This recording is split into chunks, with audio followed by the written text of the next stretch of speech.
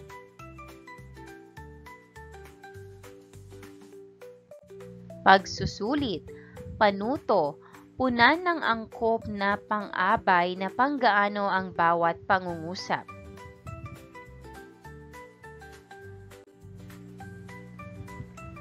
Una, nang magkasakit siya ng hindi alam ang dahilan, tumaba siya ng labis. Ikalawa, dinagdagan niya ng kaunti ang karne ng manok na binili upang maialay sa mga engkanto. Ikatlo, tumaas ng mahigit 10 talampakan ang puno ng balete.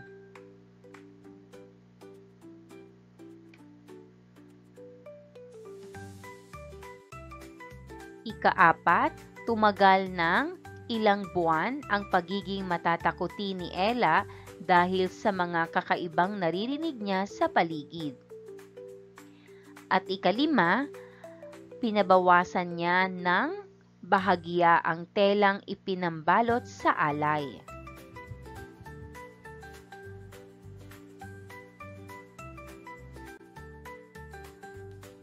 Narito naman ang ikalawang bahagi, panuto, bumuo ng 5 pangungusap na may pang-abay na panggaano.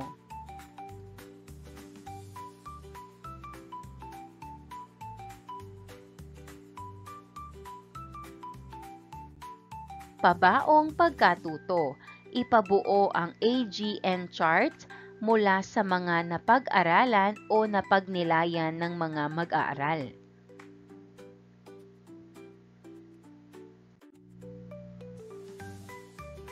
Dumako na tayo sa N, nalaman ko. Ang mga engkanto at nuno ay maaaring magbigay ng problema sa mga taong nagugustuhan nila, katulad ng matinding takot.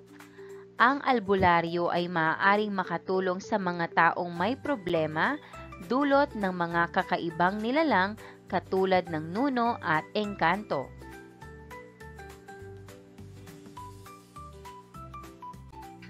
Gamitin ang mga column na ito sa inyong pagsagot.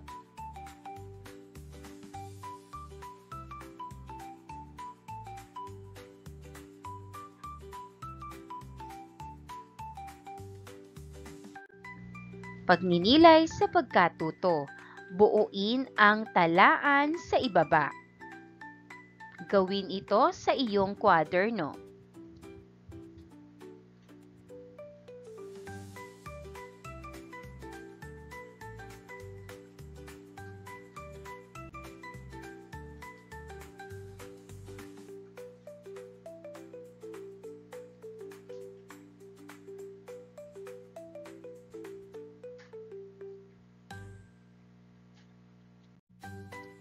Para naman sa ating pagsusulit,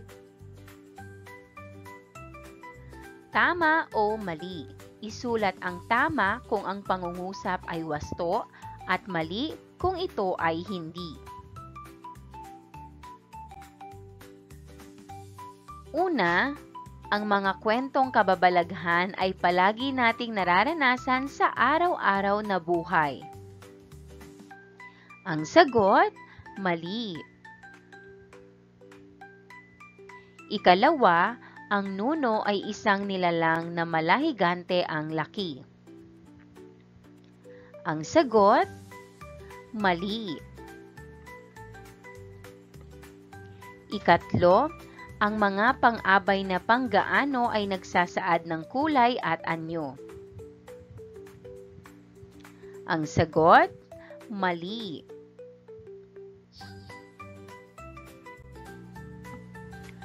Ika-4, ang mga hudyat ng pagkakasunod-sunod ay nakatutulong sa mahusay na pagsasalaysay ng kwento.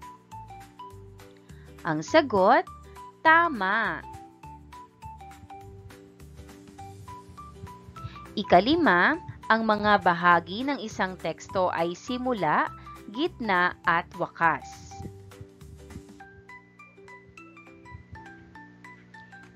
Ang sagot, tama. Para sa ikatlong bahagi, paggamit.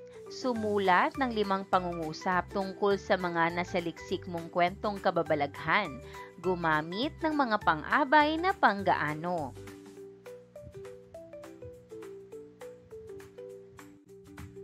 Gawaing pantahanan o takdang aralin. Mayroon ka bang karanasan tungkol sa mga kababalaghan? Kung wala, magtanong sa iyong mga kakilala ng isang kwentong kababalaghang naranasan o nalaman nila. Maaari ka ring magsaliksik sa internet.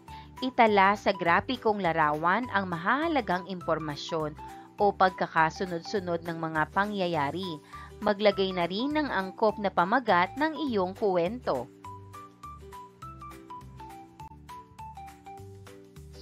Pamagat, simula, gitna at wakas.